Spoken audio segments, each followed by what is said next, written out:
Today we're going to talk about the importance to our productivity and our mental health and our career of recognizing the importance of fit. And I mean fit in the sense of how well things fit together.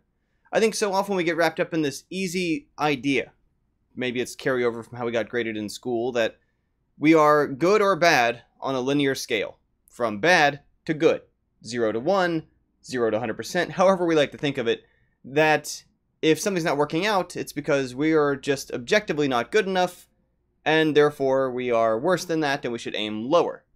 Now, what's often the case is that instead there's a mismatch going on. This, like I like to do in my videos, right? This applies to game development and all kinds of nuances we'll talk about. This applies to career, even outside of games. This applies to personal life and relationships, friendships, social groups we find ourselves in, as to considering fit, rather than thinking of it as linear quality being measured.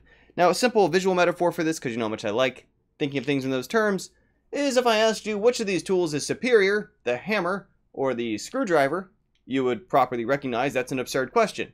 These are both very useful, very appreciated, widely recognized tools that serve very different purposes.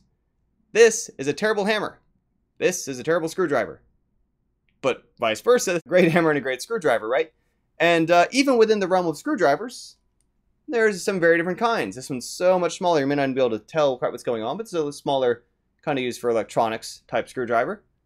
And they have some pros and cons, but ultimately they don't serve quite the same purpose, even though they're both technically screwdrivers.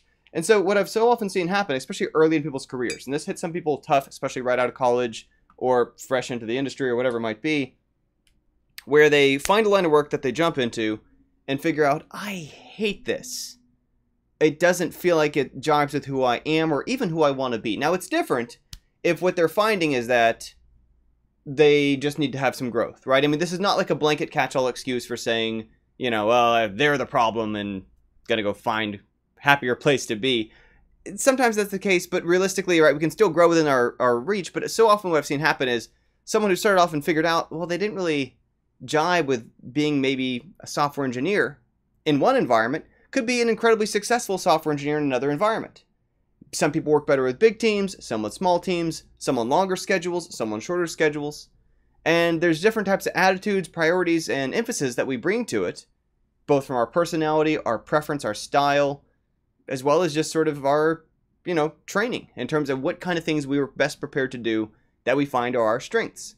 Now, just as often, too, I've seen cases where some of the most successful business people that I knew are actually people who initially had tried doing engineering, doing art, doing design and industry, and then figured out, well, those didn't quite fit for them, and they shifted into a different role where they found that much better spoke to how they like to think about things and how they like to, the kind of people they like to be around and interact with. Speaking of which, again, this is something which socially affects us professionally in the workplace in terms of, I just didn't really get along there. Now, we can still, like I say, be reflective on that, learn from that, figure out is there something about myself I could or should change. Sometimes there's always a chance to grow from it. But at the same time, we might also recognize maybe that's just not a good fit, that environment, that there's some other company out there, some better matched group. Not to say that they're a better group than the first one, but a group that's better matched for you, and it's on you to go out there and find them. And this is important for how we think about ourselves for two reasons. One is because what otherwise happens is that if something goes south, and again, socially, whether it's a company or whether it's a relationship or otherwise, sometimes otherwise we can come away from it with the impression that, well, since that didn't go well, I can't make things work. Like, I'm a problem.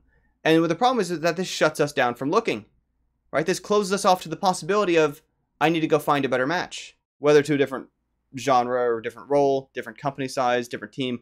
Games are such a broad medium. And for that matter, I'm sure most mediums are also very diverse, but in the case of games in particular, right there, between mobile, web, console, PC, strategy, and action, and the whole gamut of these things, turn-based, free-to-play, all different kinds of models, all different scales. There's games built on big time frames, big teams, small time frames, small teams. And what you may find is that just like these, what makes a hammer a good hammer? Partly it's that this end is so heavy. Right now, a screwdriver doesn't have that. And this is the sort of thing where someone might find that, well, in their job, they seem a little impatient, right? And again, they might find from that they want to work on that trait, and that's fine too. But they may also find that there are other lines of work or other companies or other environments where impatience is kind of an asset. little bit of sense of urgency might be appreciated more in some environments than in others, as long as it's navigated diplomatically and maturely and all that. Likewise, there might be a case where someone really loves to obsess over details, right, and double check everything 3 times. There's workplaces, teams, companies, games, etc., where that's completely the wrong approach. And there's the opposite, environments where like they really need that person, whether anywhere from being an accountant to just being someone who's reliable for security and a server backend, or all kinds of other types of work that they could still actually be within the programming field or the game industry as a whole.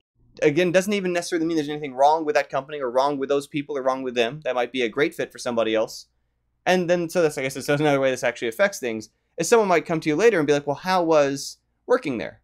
And I think it's perfectly healthy to be able to say, it wasn't a good fit for me, but there were a lot of things to like about it. And I think this can help us just have a much more kind of stable approach to the path that we might choose to take. But anyway, that's it for the day. Thank you as always for tuning in. Chris Dion here, and I'll have another video for y'all tomorrow. Bye for now.